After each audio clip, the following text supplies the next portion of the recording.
अस्सलामु अलैकुम वरहमतुल्लाहि वबरकातुहू नहमदुहु व नुसल्ली अला रसूलिहिल करीम अम्मा बाद फ़अऊज़ु बिल्लाहि मिनश शैतानिर रजीम बिस्मिल्लाहिर रहमानिर रहीम इन्नस्सलाता तन्हा अनिल फ़हशाइ वल मुनकर व क़ाला अलैहिस सलातु वस्सलाम अव्वलु मा युहासबु बिहिल अब्दु यौमल क़ियामतिस सलाह सदक़ल्लाहुल अज़ीम। গাজীপুর আল জামিয়াতুল মাদানিয়া মাদ্রাসা ছাত্র কাফেলার কর্তৃক আয়োজিত সাপ্তাহিক প্রশিক্ষণমূলক বক্তৃতা সেমিনারের সম্মানিত সভাপতি, বিজ্ঞ বিচারক ও সুদক্ষ পরিচালক এবং আমার সামনে উপবিষ্ট সবুজ বাংলার দূর দূরান্ত থেকে আগত এক ঝাঁক ইলম পিপাসক ছাত্র ভাইয়েরা, আপনাদের সকলকে জানাই আমার পক্ষ থেকে আন্তরিক শুভেচ্ছা ও মোবারকবাদ। আজকে আমাকে মাদানিয়া ছাত্র কাফেলার পক্ষ থেকে যে বিষয়টি নির্ধারণ করে দেওয়া হয়েছে তা হলো নামাজের গুরুত্ব ও ফজিলত। আল্লাহ তাআলা তৌফিক দিলে উক্ত বিষয়টি নিয়ে সংক্ষিপ্তভাবে সামান্য কিছু আলোচনা করার চেষ্টা করব ইনশাআল্লাহ। আমি আমার বিষয়টিকে দুটি ভাবে বিভক্ত করেছি, এক নাম্বার নামাজের গুরুত্ব, দুই নাম্বার নামাজের ফজিলত।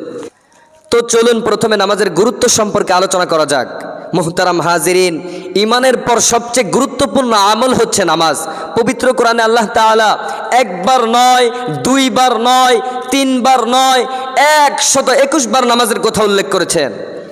প্রিয় উপস্থিতি, মহান আল্লাহ পাক জিন এবং ইনসানকে সৃষ্টি করার পর দ্ব্যর্থহীন ভাষায় ঘোষণা করে বলেন, হাফিযু আলাস সালাওয়াতি ওয়াস সালাতিল ওয়ুসতা, অর্থাৎ তোমরা সমস্ত নামাজের প্রতি যত্নবান হও, বিশেষ করে মধ্যবর্তী রাতের নামাজের ব্যাপারে।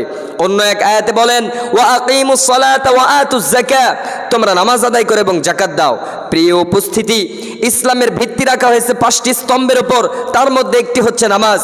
হাদিস শরীফে বর্ণিত হয়েছে, মিফতাহুল জান্নাতিস সালাহ, নামাজ হচ্ছে বেহেশতের চাবি, তাই নামাজের গুরুত্বপূর্ণ অপরিসীম।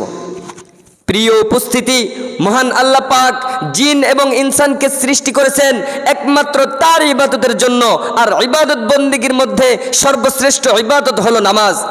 নামাজ একমাত্র মানুষকে সর্বপ্রকার অন্যায় ও অশ্লীল কাজ থেকে বিরত রাখে।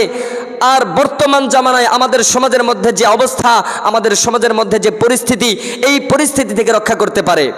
প্রিয় উপস্থিতি, এমনিভাবে নবী করিম সাল্লাল্লাহু আলাইহি ওয়াসাল্লাম এবং সাহাবায়ে কেরাম রাদিয়াল্লাহু তাআলা আনহু যখন কোনো সমস্যায় পড়ে যেতেন, তখন তারা সাথে সাথে নামাজে দাঁড়িয়ে যেতেন। সুতরাং একটি চাবি ছাড়া যেমন তালা খোলা অসম্ভব, ঠিক তেমনি নামাজ ছাড়াও জান্নাতের দরজা খোলা অসম্ভব। এবার দ্বিতীয় বিষয়টি নিয়ে আলোচনা করা যাক। নামাজের ফজিলত সম্পর্কে নবী করিম সাল্লাল্লাহু আলাইহি ওয়াসাল্লাম বলেন, যে ব্যক্তি ঠিকমতো নামাজ আদায় করবে, আল্লাহ তাআলা তার পেছনে সমস্ত গুনাহ মাফ করে দিবেন, জান্নাতের দরজাসমূহ খুলে দিবেন এবং জাহান্নাম তার জন্য হারাম করে দিবেন। শুধু তাই নয়, নবী করিম সাল্লাল্লাহু আলাইহি ওয়াসাল্লাম আরো বলেন, নিয়মিত নামাজ আদায়কারীকে আল্লাহ তাআলা 5টি পুরস্কার দিবেন। 1 নাম্বার রিজিকের অভাব দূর করে দিবেন, 2 নাম্বার কবরের আযাব মাফ করে দিবেন, 3 নাম্বার আমলনামা ডান হাতে দিবেন, 4 নাম্বার পুলসিরাত বিদ্যুতের গতিতে পার করে দিবেন, 5 নাম্বার বিনা হিসেবে জান্নাতে প্রবেশ করাবেন। এমনিভাবে দিনের পর দিন, রাতের পর রাত নামাজের গুরুত্ব ও ফজিলত সম্পর্কে বলে শেষ করা যাবে না। তাই আমি পরিশেষে বলতে চাই, চলুন আমরা সকলেই পূর্ণ খুশুখুজু একাগ্রতার সাথে নামাজ আদায় করি এবং যারা নামাজ আদায় করে না তাদেরকে নামাজের দিকে আহ্বান করি। আল্লাহ তাআলা আমাদের সকলকে তৌফিক দান করুন, আমিন। ওয়া আখিরি দাওয়ানা আলহামদুলিল্লাহি রাব্বিল আলামিন।